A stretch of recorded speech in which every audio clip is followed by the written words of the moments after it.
तो दोस्तों आपको बहुत बड़ी खुशखबरी मिलने जा रही है आज के इस वीडियो में। इस वीडियो में हम लोग डिस्कस करने वाले हैं नागालैंड को लेकर।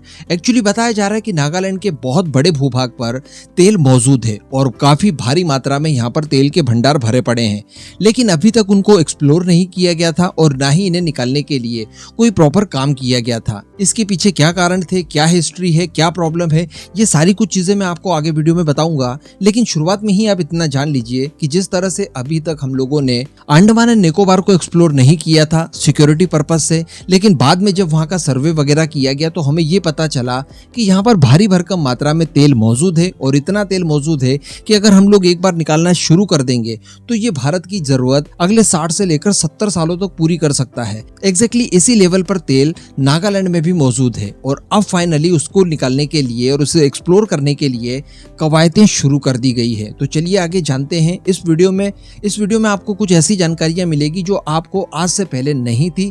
नागालैंड को काफी करीब से जानने के लिए आपको मौका मिलेगा।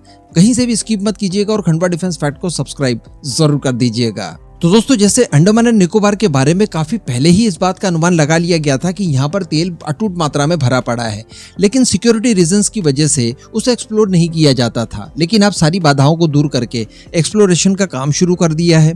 ठीक इसी तरह से भारत में अन्य कई सारी जगहें हैं जहाँ पर हमें पता है कि तेल और गैस के भंडार भरे पड़े हैं, लेकिन कुछ प्रॉब्लम्स की वजह से हम लोग इन्हें एक्सप्लोर अभी तक नहीं करते थे।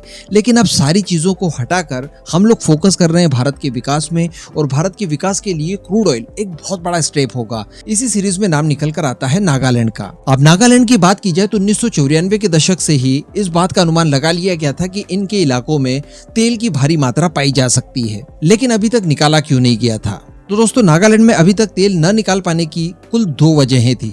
एक वजह तो ये थी कि ये जिन इलाकों में तेल पाया जाता है वो असम से जुड़ी हुई सीमा के आसपास है, और बड़े दुर्भाग्य की बात है कि भारत के ही 2 राज्य असम और नागालैंड, जिन्हें एक ही देश रिप्रेजेंट करता है, उनके बीच में भी सीमा को लेकर विवाद है। और ये पहला बड़ा कारण था जिस वजह से अभी तक तेल को ना तो यहाँ पर एक्सप्लोर किया गया और ना ही किसी तरह का कोई बड़ा डेवलपमेंट निकला। इसके अतिरिक्त दोस्तों एक और प्रॉब्लम है, और वो प्रॉब्लम है यहाँ पर उग्रवाद और अलगाववाद की समस्या। दरअसल यहाँ पर एक ग्रुप है जिसे शॉर्ट फॉर्म में कहा जाता है NSCN। इसका फुल फॉर्म है national socialist council of Nagaland. ये दरअसल एक ईसाई उग्रवादी संगठन है जो कि अलगाववाद की भावना रखता है और साथ में मिलिटेंसी को भी बहुत बढ़ावा देता है। अब ये जो उग्रवादी संगठन है इसका काफी पुराना और लंबे समय से डिस्प्यूट है नागा नेशनल पॉलिटिकल ग्रुप से। एक पॉलिटिकल ग्रुप है तो दूसरा उग्रवादी ग्रुप है।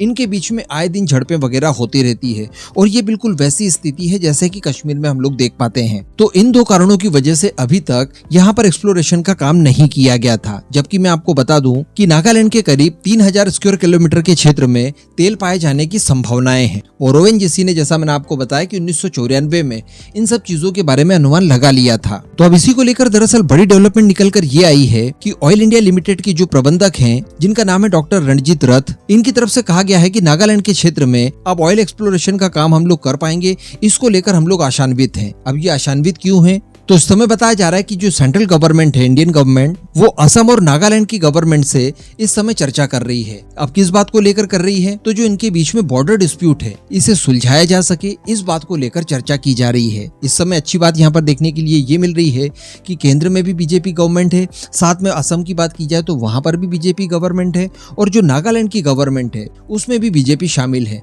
तो अल्टीमेटली काफी आसान हो जाएगा इस समय असम और नागालैंड के बीच में जो भी लैंड डिस्प्यूट है उसे सुलझाने के लिए। और जैसे ये समाधान निकलता है उसके बाद ऑयल को एक्सप्लोर करना यहाँ पर शुरू कर दिया जाएगा। मैं आपको बता दूं कि इसी साल मई मंथ में भी यहाँ पर एक्सप्लोरेशन का काम शुरू किया गया था, लेकिन फिर बाद में स्थानीय लोगों ने और स्थानीय ग्रुपों ने और स्थानीय संगठनों ने इसका विरोध करना शुरू कर दिया। उसके बाद से ही ये पहल शुरू की गई कि चलिए अब बातचीत करके सारे समाधान कर लिए जाएं, उसके बाद आराम से एक्सप्लोरेशन का काम किया जाएगा। अब इसको लेकर दरअसल नागालैंड की गवर्नमेंट ने कुछ शर्तें रखी है, और शर्तें ये रखी है कि जिन क्षेत्रों में एक्सप्लोरेशन का काम किया जाएगा, जहां से तेल निकाला जाएगा, इन क्षेत्रों में जो अलग अलग तरह के जनजातीय समूह रहते हैं उन्हें भी हितग्राही बनाया जाए, यानी ऑयल से जो भी लाभ वगैरह होगा वो उन्हें भी मिले। तो ये तो डेफिनेटली होगा ही होगा, उन्हें मिलेगा ही मिलेगा। इसके अलावा दोस्तों नागालैंड की तरफ से ये भी कहा गया है कि जो भी ऑयल वगैरह निकलेगा उससे जो भी प्रॉफिट होगा उसको भी प्रॉपर दोनों राज्यों में बांटा जाए। यानी ऐसा नहीं है कि केवल आप असम को ही दे दें,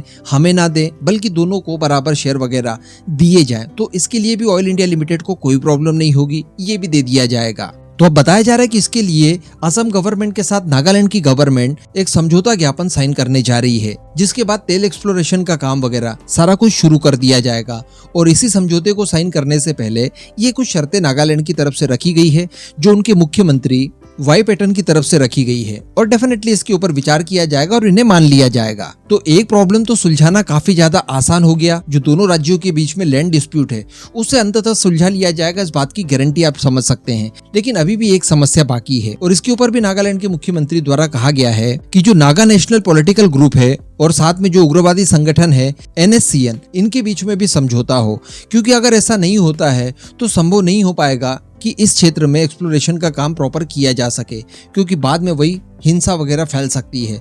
तो इनको भी मनाया जाएगा, देखिए किस तरह से काम होता है। लेकिन अल्टीमेटली ये भारत के लिए काफी ज्यादा बड़ी खबर है कि ऑयल हमारे पास वाकई में हमारे रिक्वायरमेंट के आधार पर बहुत भारी मात्रा में मौजूद है। हालांकि इसके अलावा भी मैं आपको बता दूं कि ऑयल इंडिया लिमिटेड के पास और भी कई सारे इलाके हैं, जिसमें से कुछ तो नागालैंड के अंदर हैं, कुछ असम के अंदर हैं और कुछ त्रिपुरा के अंदर हैं, जहां पर भी एक्सप्लोरेशन का काम तेजी से किया जा रहा है। इसके साथ साथ जो ब्रह्मपुत्र नदी का उत्तरी तट है, वहां पर भी ऑयल इंडिया लिमिटेड बड़े स्केल पर ऑयल का एक्सप्लोरेशन कर रही है। तो अल्टीमेटली भारत की जितनी भी जरूरत है वो नॉर्थ ईस्ट ही निपटा देगा, ये आप समझ लीजिए। और अभी तक वीडियो देखकर आप भी समझ गए होंगे कि इतने सालों तक, यानी आजादी के 77 साल हो चुके हैं, अभी तक जो हम लोगों ने नॉर्थ ईस्ट को नजरअंदाज किया उसका खामियाजा भुगतना पड़ रहा है। उन्हें भी अगर मेन स्ट्रीम में लाया जाता, उन्हें भी सारे फायदे वैसे ही प्रॉपर दिए जाते, उनका ध्यान रखा जाता, तो आज ये सारी समस्याएं नहीं होती। इस पूरे मुद्दे पर अब आपका जो भी मानना हो नीचे कमेंट करके जरूर बताइएगा।